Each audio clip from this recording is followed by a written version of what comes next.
Hi guys, here we've got iPhone, and let me show you how to set emoji wallpaper on this device.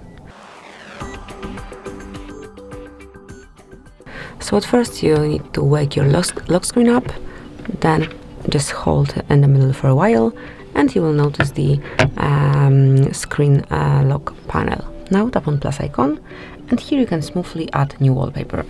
Scroll a bit lower and here you've got emoji wallpapers. You can pick one from default options here. You can smoothly pick and then add it. Then you can change the layout of your emojis just by sliding.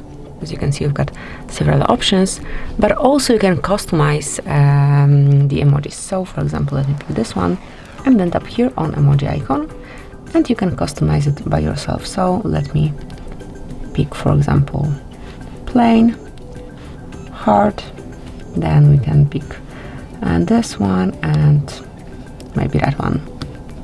And now if we'll go back, you'll be able to choose the layout of those picked emojis. So as you can see, you can add up to 6 emojis here and then pick the layout that you wish to have.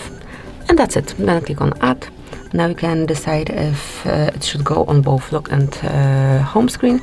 If you wish to customize home screen, also just click here and now you can pick the colors and add photos if you wish. Then you can also blur it. And if you wish to set it, just click on it and it will be done. So that's it. From now on, that's your lock screen and also home screen. So that will be all. This is it. Thank you for watching. Please subscribe our channel and leave the thumbs up.